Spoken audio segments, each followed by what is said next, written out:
கிறிஸ்துவுக்கு அன்பானவர்களே, இந்த காலை வேலைக்காக ஆண்டவரை ஸ்தோத்திரிக்கிறேன். இந்த நாளிலும் வேதத்துக்கு தியானமாக யாத்திராகமம் 3ஆம் அதிகாரம் 14வது வசனத்துல இங்கே பார்க்கிறோம். ஆண்டவர் மோசேயோடு சொல்கிறார், இருக்கிறவராகவே இருக்கிறேன் என்று சொல்கிறார்.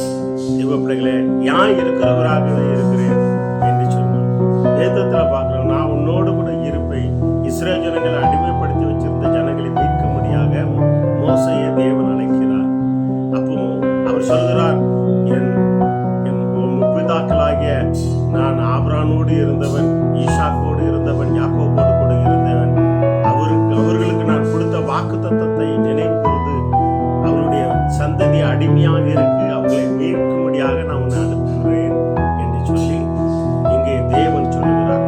அந்த தேவன் கேட்கிறார், உன்னுடைய பேர் என்ன, உன்னுடைய நாமம் என்ன என்று சொல்லி கேட்கும்போது ஆண்டவர் அப்பதான் சொல்லுகிறார், இருக்கிறவராக இருக்கிறேன்.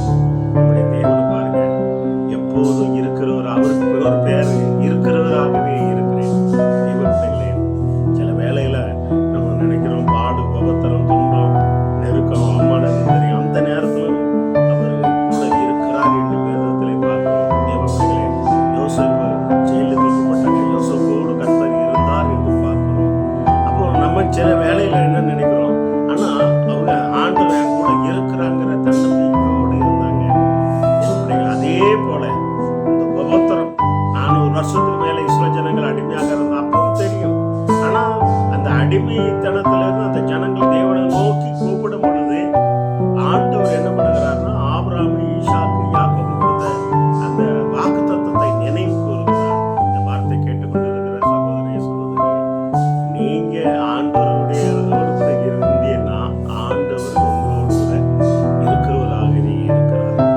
அது மட்டும் இல்ல, உங்கள் நிமித்தம் உங்க சந்ததிக்கு இறங்குறார்.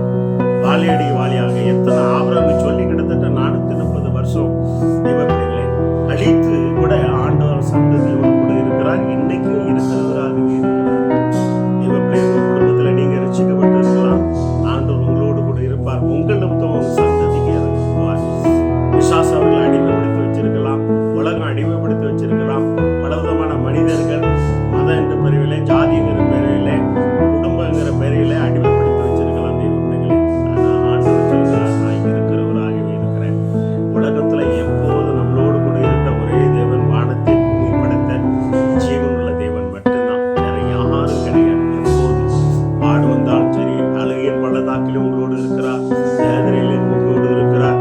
நீ தரித்திரனா இருக்கும் போது உன் கூட இருக்கிறார், பணக்காரனா ஆகும் போது உன்னோடு கூட இருக்கிறார். எல்லா வேலையிலும் தேவன் இருக்கிறவராகவே இருக்கிறார் என்று ஆண்டவர் சொன்னார். தேவ பிள்ளைகளே, அதனால மோசே, நீ கலங்காத, பயப்படாத, நான் இருக்கிறவராகவே இருக்கிறேன் என்று சொல்லி, எப்போது நான் இருக்கிறவங்க முற்பிதாக்கள் கூட இருக்கிறவராகவே இருந்தது போல தேவ பிள்ளைகளே, இந்த நாளில் உங்களோடு கூட இருக்கிறவராகவே இருக்கிறேன் என்று சொல்கிறார். கலங்காதங்க. ஒருவேளை வேதனையோடு, கண்ணீரோடு தேவ பிள்ளையை நீ கண்ணீர் வெடித்துக் கொண்டு இருக்கிறாயா, ஆண்டவர் என் கூட இல்ல, ஆண்டவர் என் கூட இருந்த ஏன் இப்படி நடக்கு என்று சொல்லி கிதியோன்ட்ட ஆண்டவர் சொல்றாரு, நான் உன் கூட இருக்கிறேன், இருக்கிற பழத்தோட போகிறேன். அப்ப என்ன சொல்ல, ஆண்டு எங்களோடு இருந்தா ஏன் இது நடக்கு அப்படின்னு. ஆண்டவர் அவரோடு கூட இருக்கவே தான் மறுபடியும் கிதியனை ஆண்டவர் பிளப்படுத்தி இஸ்ரேல் ஜனங்களை ரட்சிக்கும்படியாக அனுப்புகிறார். இந்த வார்த்தை கேட்டுக்கொண்டிருக்கிற தேவ பிள்ளைகளை, எப்போதும் உங்களுக்குள்ள விசுவாசம், ஆண்டவர் என் கூட இருக்கிறார். போகும்போது வரும்போதும் எப்போதும் இருக்கிறார். செய்கிற தொழில் எந்த வேலையா இருந்தாலும், படிப்புல கூட இருக்கிறாரு, விவசாயத்துல கூட இருக்கிறாரு சொல்லி இருக்கிறவராகி இருக்கிறார் அப்படின்னு சொல்லி அதை நினைத்து அவரை நோக்கி கூப்பிடும் பொழுது தேவன் உங்களை எல்லா இக்கட்டத்திலிருந்தும், அடிமைத்தனத்திலிருந்தும் மீட்க வல்லவராய் இருக்கிறார். கண்களை முடிச்சு வசிப்போமா? நல்ல ஆண்டவரே, சோதரனப்பா, அந்த மோசேட்ட சொன்னாரே, இருக்கிறவராகவே இருக்கிறேன்னு சொன்னவரே, அந்த இஸ்ரேல் ஜனங்கள் அடிமைத்தனத்திலிருந்து மீட்கும்படியாக ஆபிரகாமோடு இருந்த தேவன், ஈசாக்கோடு இருந்த தேவன், யாக்கோபோடு கூட இருந்த தேவன், இப்போது மோசேட்ட நான் உன்னோடு கூட இருக்கிறவராகவே இருக்கிறேன் என்று சொல்லி உடைய நாமத்தை நிலைநாட்டின தேவனே, சோதரனப்பா, வார்த்தை கேட்டுக்கொண்டு இருக்கிற ஒவ்வொரு மேலும் வல்லமை கடந்து வர முடியாது. எல்லா கண்ட்ரியிலே